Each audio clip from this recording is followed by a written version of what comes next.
in a place where most of the time programs came to teach people how to garden. I found 45 of them in the 4-block radius.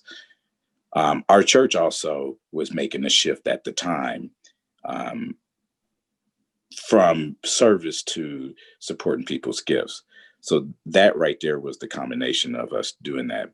But the thing I was so surprised at is when you sat down and become present to those gifts, it became important for people to say somebody's there listening. So we went after the first 8 months, gathering people together to share their gifts and talents. I started making connections with people who I go to church with.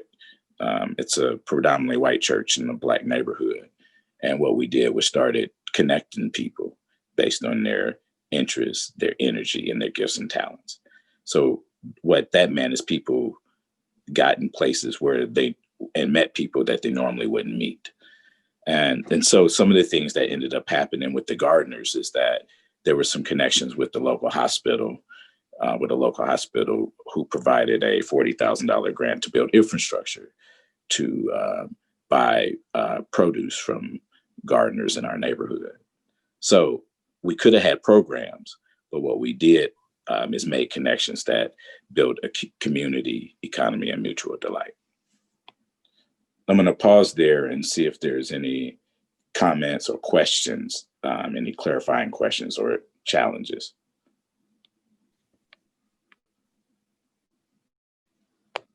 Well, I have a question, Dion, and my question is, this phrase has been brought up several times already.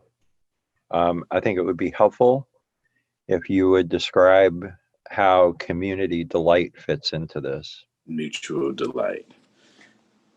So one of the things that mutual delight is joy. So when people have mutuality together, so when you put a group of artists in the room, right, you don't need an agenda. They all care about the same thing, right? And lots of times we stuff out mutual delight with agendas, but mutual delight is the mutual care and concern. So, and that is built through the practicing of building and cultivating authentic relationships. So, which we'll talk about that structure in a little bit. Does that answer your question, Rick?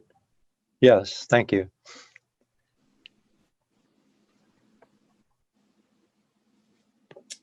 Anybody else comments or before I move?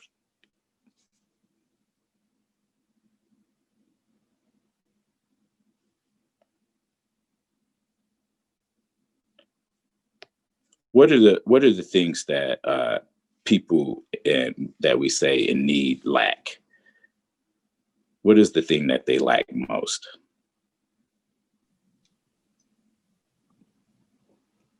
We most often hear when we talk to people, they lack food, they lack clothes, they lack money. It tends to be around physical things, stuff that they lack. They also lack confidence. They lack trust. Trust. I just come to think they might potentially lack socially acceptable norms and values pertaining to the community in which they live in. I will say, I think sometimes they just lack an invitation to join in. Mm. And maybe sometimes we miss the invitation to join in with them. I think Absolutely. part of the thing that that I've learned in this work is the lack is the need to be needed. So everybody wants to be a contributor or a producer. The problem is that sometimes the basic things that y'all just talked about, I agree with almost all of those things, trust being one of those. And programs don't fit that. And so which ways can we connect people in a much more meaningful and deeper way? And how do we get to the point that people start to trust? They So, lack do you relationship. mind, Yeah. can I just add, the two words that jumped out were the lack of trust and confidence. And that's a bilateral flow, right? Because institutions lack trust and confidence that with money, which is why people are poor, people have the ability to make good decisions for themselves. And so even as we try to center this conversation in the space of asset-based community development, that's something that needs to be interrogated, in that if we don't trust that people can make good decisions, or whatever decision, because none of us make good decisions all the time.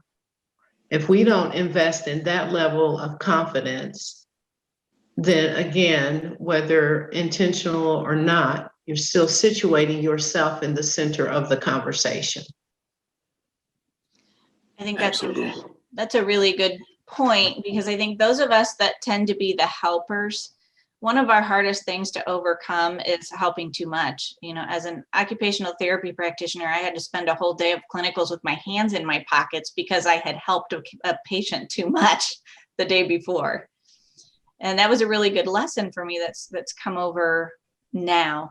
I think the hardest thing to help a community overcome, and it's been one of our hardest things, is to get people past the idea that this is all about stuff, that what we in particular Common Grace Ministries does is about stuff. It just isn't. And it's really hard to overcome that in a culture where we have years and years of one-way giving behind us, and no invitation, no asking, no trust in the people that we're helping. I love those concepts that, you know, I love that Shauna's mutuality, and that trust being both ways, and that confidence being both ways. Absolutely. The other, and I think that confidence is also, what helps cultivate those are these intangible currencies. So trust, how do we build trust? We spend time and be present and be honest. We have radical hospitality and radical grace, right? And we mean it. The other is social capital, that, training. If I lived on the model that I had to formally be in train, I wouldn't be here doing this work. But the group of people around me trust and believe that my gifts are real. So one of the things they do is connect them, right? So a lot of the times that people would come to our food pantry, Shauna and I's pastor and friends often says, if it's better to give than receive, why are we always on the giving end? Allow other people to give. So we started doing the practice when people started. We don't have a food pantry anymore. We done away with that years ago. But when people, we started to phase out the food pantry by asking people, what gifts do they bring? And it would throw people off. But by the end, people would leave without the food we were actually going to give them, and had to come back because they so enjoyed the time. A lot of that is about saying, how do we shift the question, right? And then the next thing we did was figured out who in our congregation, who in our networks who would enjoy hanging out with this person. And every single time we did that things start to blossom. So people's social networks grow, right? They already had the gifts, right? But they were really untapped and unused because people didn't know about it. So I'm saying that's one piece. The other great piece of a currency is celebrating. Then we talked about confidence. The idea, I don't think, I've been married for like 20 years, and all the time growing up, I never had a birthday party until I was like 35. And I've been 35 for like 20 years. No, I'm just kidding. But my wife, I go through depression and I get really down. I can't move. My wife tricked me out the house, utilized my friends, took me to a movie. I come back. And this is in the middle, probably in the first 3 years of me cultivating a roving listener. And all my good friends, about 50 friends, showed up at my house. I come back to the house and all these people, and it made me wet, because that the biggest, the confidence builder is having the people who love you around you. So parties. And we took, after that practice, what we did in the congregation, but in our community, is to really start honing in on building capacity by celebrating publicly to groups of people the gifts and talents that come out that hadn't often been seen. So, and one of the ways that what ended up happening after several of those parties, we measure in a 5-block radius or 10-block radius around our neighborhood, in the last 6 years, about $8 million touched the hands of people in that 10-block radius because of the celebration. And we know that because we go back to those people and ask them how they got connected. They said, well, at this party, I met this person that was the CEO of the Central Indiana Community Foundation, right? And so no one knew in these celebrations that people had these gifts. When they met people in their authentic self, that celebration also led into other things. It led into mutuality. It led into building economy. And most important, it built community so people won't be lonely. So those currencies become important. So after connecting those, one of the things you could do in your organizations or with the Noble Way community is find ways to publicly celebrate the gifts of people. I mean, Noble Way does it on their website when they do their videos, which I really like. Any thoughts or questions, or let's jump into a conversation, short conversation.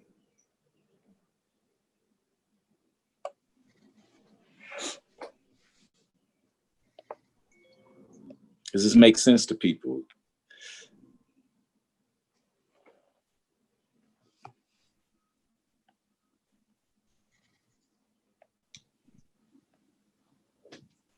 Yeah, April, it makes sense. I do think it makes sense. Thank you. I really feel like it's just a shift in how we're thinking about how we communicate and help our neighbors. I love, Angie, that you've changed them to neighbors. It's just a way of changing how you're thinking about how you're providing help, to make them more independent and change the cycle. Awesome. So we have, I'm going to bring Angie back to set up a story. So one of the people that we've met through our work at Common Grace Ministries, his name is Wayne Sumner. And Wayne lives at Maple Crest. He works at Maple Crest. And we've come to know him as a friend over the last, 3 or 4 years. And Wayne had a bit of a dilemma, and we were able to bring some resources together. And as you watch this video, think back about those assets that we talked about, because many of them are present in this story. So this is Wayne Sumner from Maple Crest and our own Noble County Sheriff Max Weber.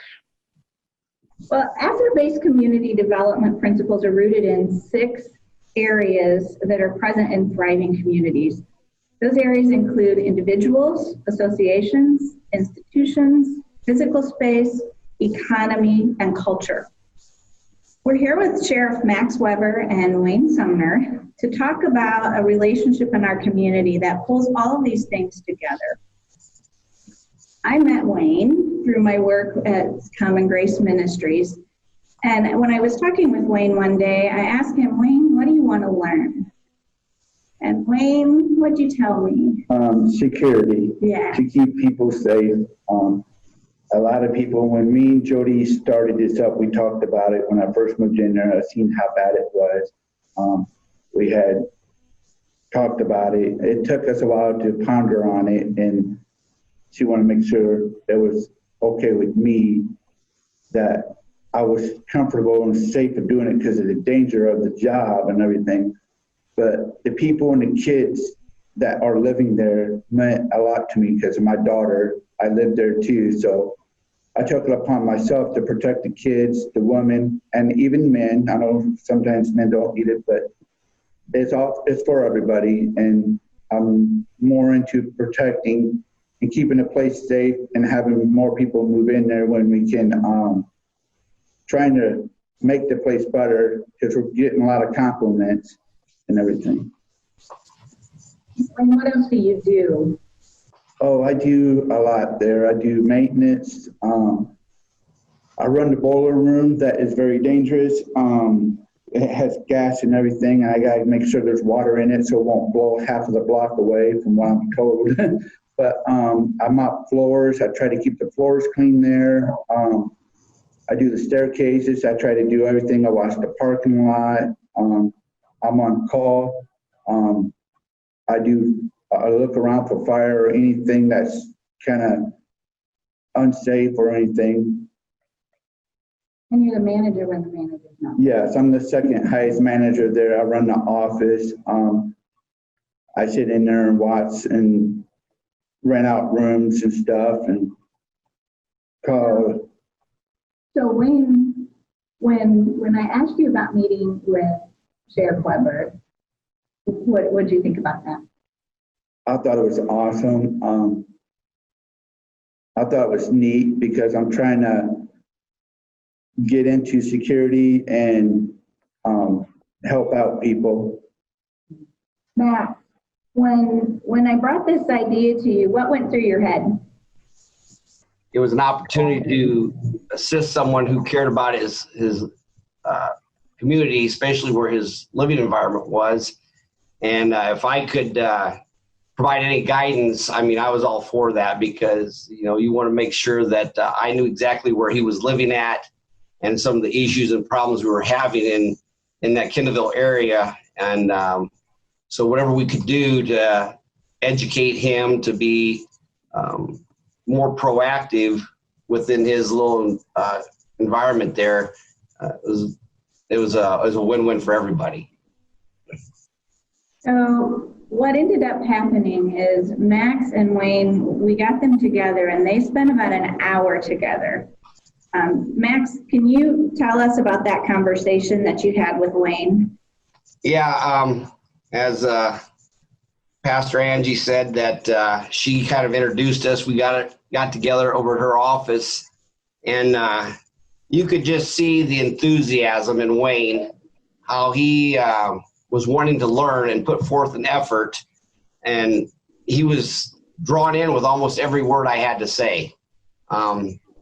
Not that I am the best speaker there is, but you know, he really cared about what he was wanting to learn. And, you know, so, I mean, you know, whatever guidance I could give him, he was just like a sponge absorbing that. So he would truly cared about making his home safe for everyone in that area. So Wayne, how about you? How did you feel about that conversation? I felt great, and I soaked every minute up, and whatever he told me, I soaked it up, and I kept it. It was a challenge. I have learned a lot. I'm still learning because you got to really keep you cool. So one of the things that you were wanting to have or wanting to do is to get the right equipment. Yes, me and Jody. Jody has stopped me from walking out. We're still having issues. I'm not allowed to walk out at night unless I really absolutely have to be out, then I need to be. But Jody told me to stop going out at night because I don't got nothing to protect my back or my chest. Because we're dealing with different people, different attitudes, and the danger of the surroundings. And we got light out there and stuff, but it's just I don't got no protection, and I'm trying to work on it, trying to get those a bulletproof vest for my back and chest and stuff, trying to work on it. And then we also made sure you had some good connections in the kind of location. Yes. That's been going well. Oh yeah, I really look upon them guys. The neighbor across the street, he asked me what I'm doing. I said, I'm just out walking around, checking the property. I do security. He goes, I like that. I see you out here looking over at my place. And I said, yeah, it's just like a little neighborhood watch. It's just, if I see anything, I call. So he said, thank you for that. But Wayne was one of those individuals who didn't hesitate to confront someone. And I remember during our conversation, and I think he took that all to heart, that we encouraged him to become a better witness. And that way he could report what's going on to the actual Kenville Police Department or the authorities that he had to contact. Everything that we had talked about that morning for that hour, he put all those, I guess, that plan of action, he put it into play, and he understood where I was going with that, and he understood what it meant to be a better witness, and that to be able to report what was going on and what he was seeing helps the police officers out that come to his aid when he calls down there. Max, do you remember asking Wayne when we were about ready to wrap up that day that we all met together? You asked Wayne a question about, Wayne, if there's so much danger, why do you stay there? What you said was, who would take care of them? Yeah. And I think that speaks volumes to Wayne's passion, to the gifts that he has of taking care of people. One of the number one thing we talk about in asset-based community development is the individual and the gifts, skills, talents, passions, and capacities that they bring to their neighborhood and to their neighbors. And, Wayne will drive people to us at Common Grace Ministries when they need help.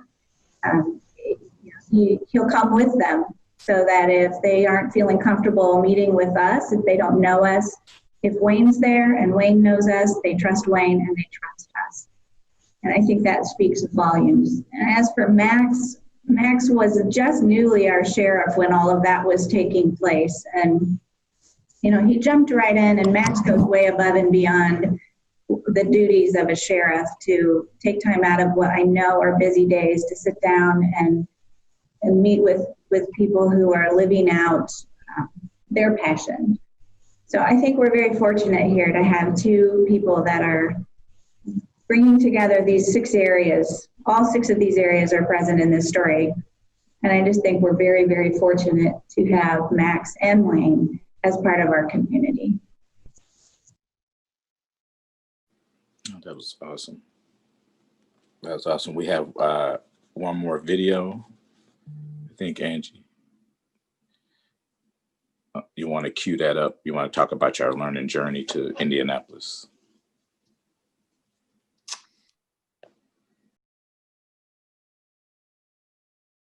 Angie, I think you're on mute. Thank you. As we knew that we had to learn more, we wanted to see what this looked like, especially the roving listeners. And I had met Mike Mather, who was the pastor at Broadway. And Mike is the one that brought Diamond together with us. And so we went down and we actually went out roving with 2 amazing young people who, if you can paint a picture of what this looks like in a community, Jalen and Jada, boy, they paint the picture.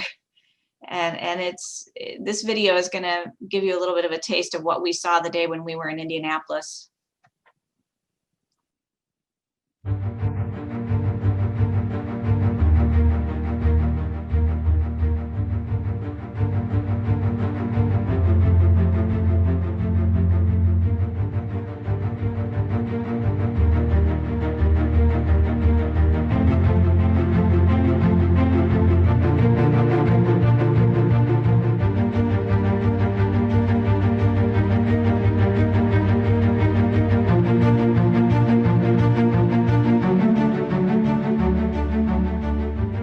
There's 3 reasons for them to do this.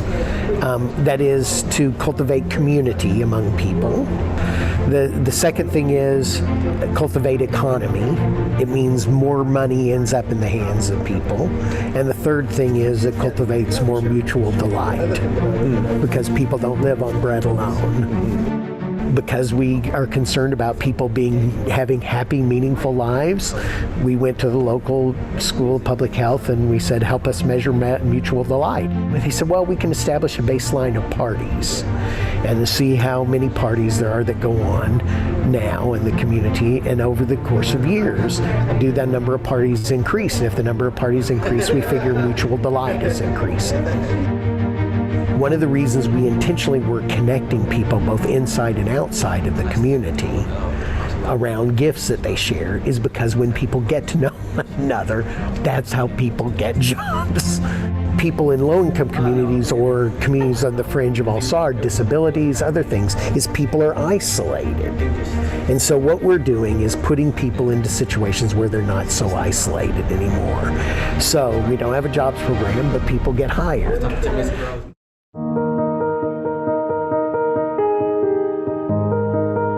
So we don't really go out and necessarily listen for concerns. I mean, if you listen for concerns, you're going to get street lights and roads and stuff. And what we want to know is what gets that person off the couch to do. What are they doing that they love or people love that they do? And that's a whole different conversation than necessarily what their concerns are. In a perfect world, we would try to hopefully get to see their gift in action and meet people that have that feel the same way about, or say, hey, this person is an excellent cook, or they're great at taking care of the elders or children or whatever, gardening or whatever gift it is. So hopefully we could we get to see that type of gift and talent in action. We would be also like to play connector. So we want to, if they're not getting paid for this, or we would like to see them get paid for their gift, or if they don't need money, that we'd like to see them offer their gift to somebody that needs that gift.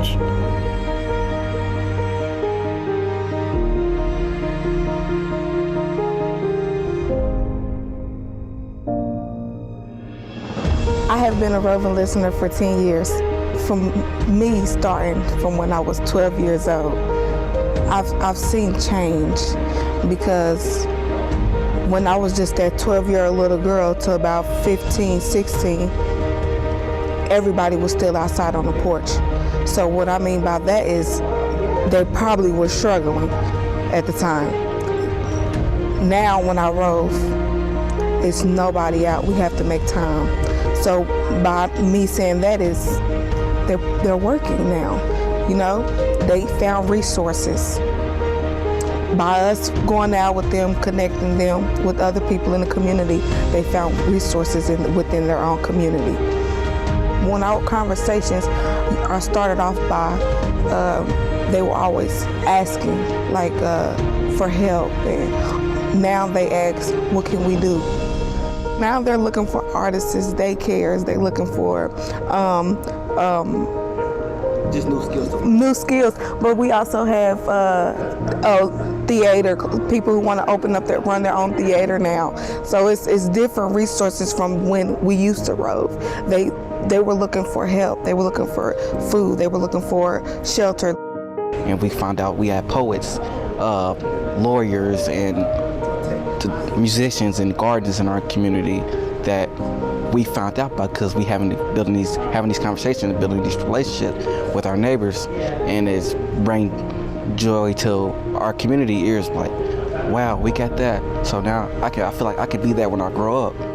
And we had teens that wanted to become lawyers and stuff like that, and want to figure out more about it because we connected them with a guy in our community that stayed on the 2900 block of Delaware, who was a prosecutor, and he gave them tips about what they should do and what his story was. And he came from the far east side of Indianapolis, and he talked about how he was homeless and stuff. He had to sleep in his car when he was growing up, and how he talked about how his story was he never gave up, and it's all about perseverance. We've met a person who used to play basketball, a coach that played basketball. So what we did was we had a lot of kids in the community that wanted to learn how to play basketball and stuff like that. So we connected them and their parents together, and he became training for the kids to be better basketball players. So roving listeners pay attention. So I would say listening is a part of paying attention, but I think over the years we've started saying more about how this work is really paying attention, because sometimes it's your nose that tells you, sometimes it's your eyes that tell you, sometimes it's your ears.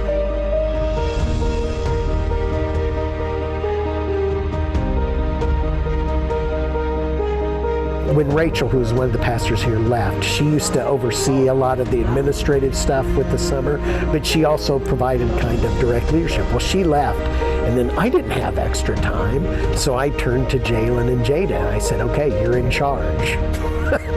Rachel used to do a lot of the hiring and firing, but they do it now. And man, if somebody get fired before, when Rachel would do it, people would come and complain. When they fire somebody, it's like, okay. And is that because they know them? Yes. Because they're part of the community? Yes. That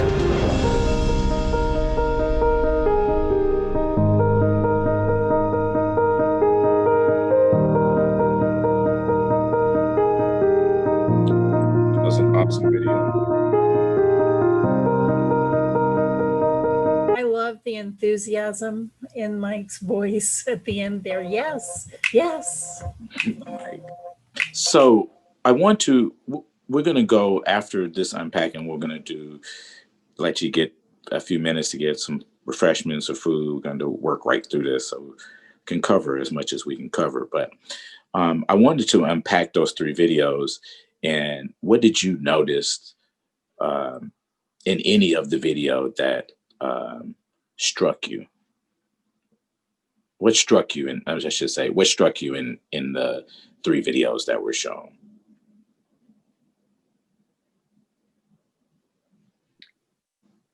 This is Tenna. I really liked it when the young woman said that the roving listener said that they went from asking for help to asking what they could do.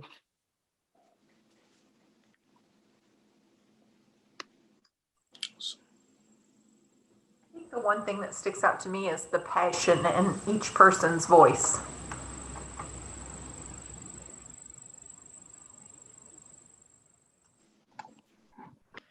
I appreciated the maturity in Jalen and Jada's young lives, that they were able to recognize that because people weren't on their porches meant that they were working. That's pretty deep. And that for a 12-year-old to take on that role that she did really says a lot about her character and the talent that she possesses. I would like to add to that, having a youth voice, there's something so like organic and untouched and untapped in youth. They usually have the solutions to a lot of societal answers and in the most simplistic way. And so having them at the table in terms of decision making, especially when it's community, because they are the future, is really an essential component. It's a really good point. I remember Jalen and Jada's family is the 2nd largest family in the neighborhood. They often been recipients of services from very poor services from our congregation. And we didn't, for years, look at their family as somebody that was gifted. And I remember in the shift when I started roving, and I remember passing their house all the time, and I ended up being good friends with their mom. She ended up being part of our consulting company.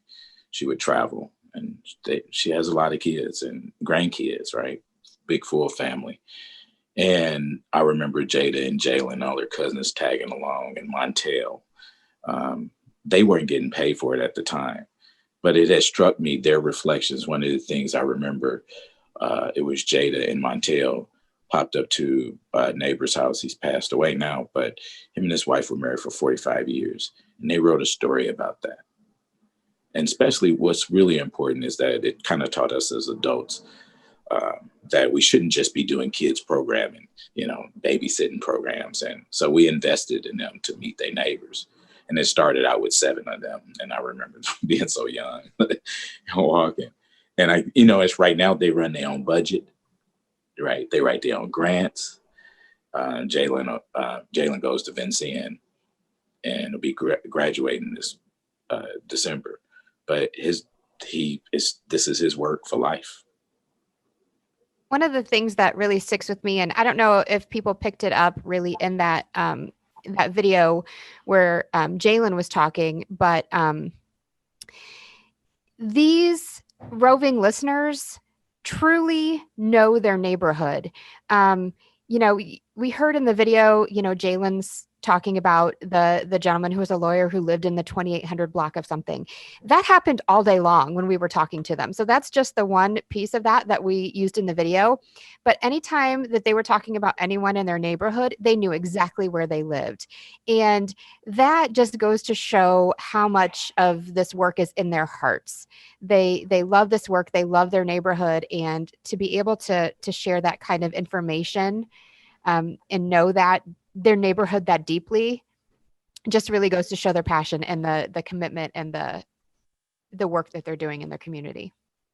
I wanted to add really quickly. I was down on that trip and worked with Jenna on the video, although she did most of the work. I just did the interview. She did all the hard part.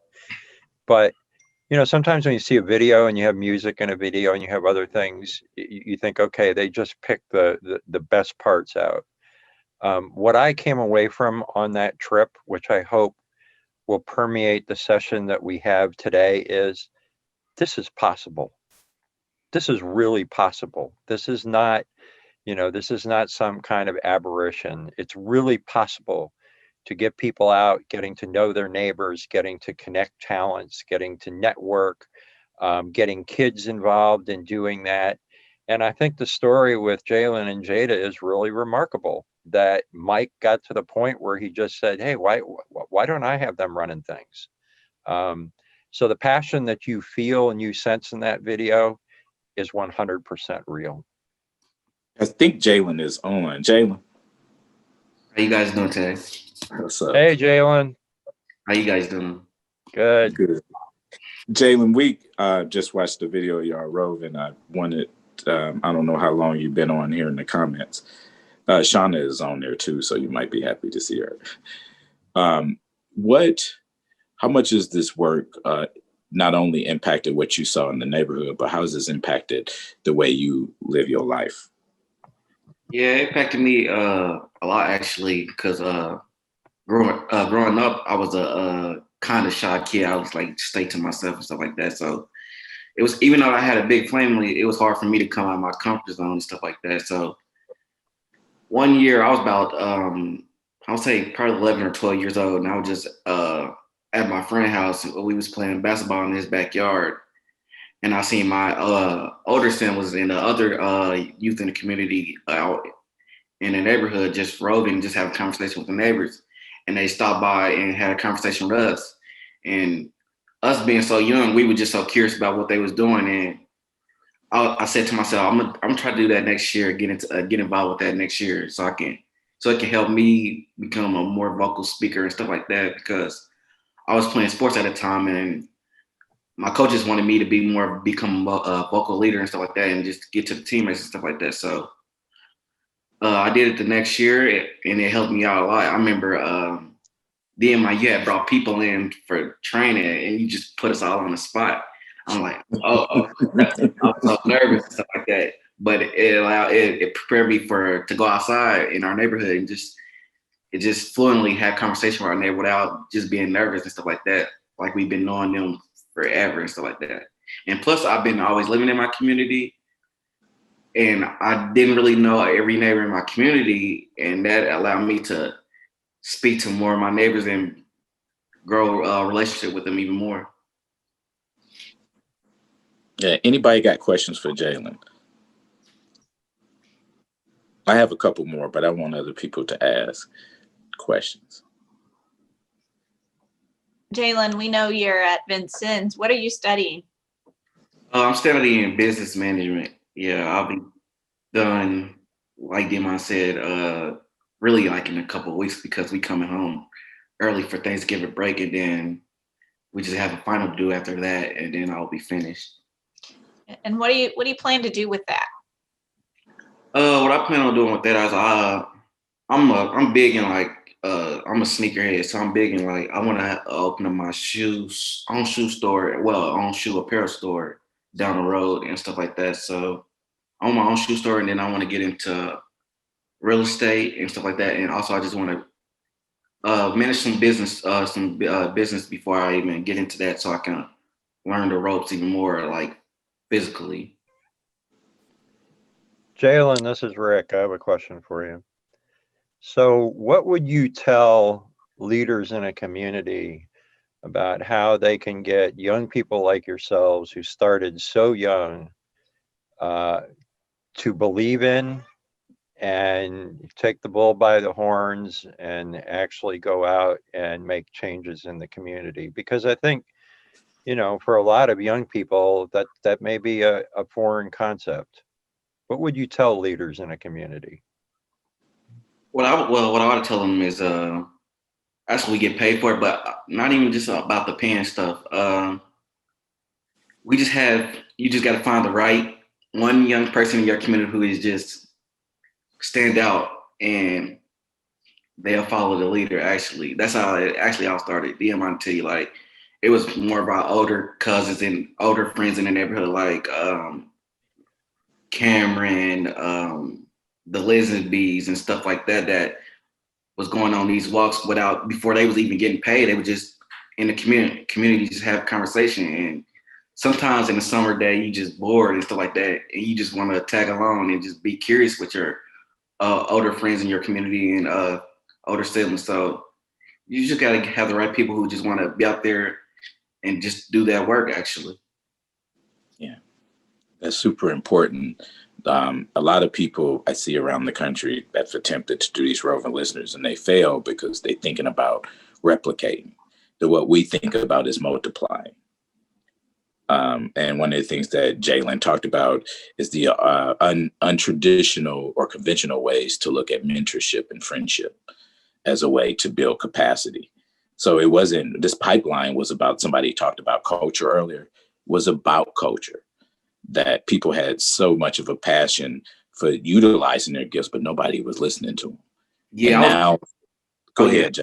Yeah, I was like 10 and I just seen like just 20 of the youth just out in the neighborhood just having conversation. It was different groups. It was just so big a group. A group of like 20 to 25 people just out there just getting having conversation. It was just, I just wanted to do it. I followed the leader. I just said, I want to do that stuff. So, Jalen, a follow-up question. Now you are the leader, the co-leader, you and your sister. What is that? How is that transition? What does that mean now to be in charge of like the community building and writing the grants, looking at your own budget, doing philanthropic giving? Y'all give out stuff to neighbors, money and awards or whatever. What does that mean now? Well, yeah, what it means to me is it's a lot because, I come up in a community that's, poverty and stuff like that. And I think in our neighborhood, when you're young, you always want to give back to your community and stuff like that. And so me being so young that I am right now, and when Pastor Mike passed over the reins to me I was like 18 or 19, I was coming home my first year out of college. He was like, Jalen, what you think about taking over the reins and running the program this summer? I was just so happy to him let me do that because as a kid, you want to give back to your community and stuff like that in any way you can. So that was a blessing for me.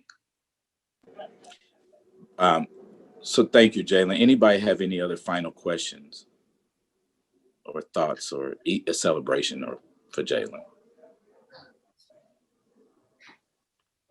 I've got one. Does Jalen think that you need a group of people to go out into the community to talk as roving listeners, or can just like one person or two people go out or is it more effective if you have 5 or 6? Yeah, I would say it actually don't matter how many people you got, because like if DMI tell you, when he first got here, it was just him actually just going out in the community, just having conversations with families in the community. Like I always tell this first story of how my family first met DMI, and he first moved into the community. He had long dreads and he was walking with his daughter, and he approached my mom and my aunt, and they was like, they thought he was homeless. Said, "Who is this homeless man?" His daughter to our porch and stuff like that, and then it was all history after that. Just going down and having conversations with him. I guess my mother and them, they start following him as a leader and just going out in the community to have more conversation with these neighbors, and they also, because that my family been in that community for generations, and I think they helped him along the road with meeting new neighbors and stuff like that, and just having conversation just to build up our community. I have one more question.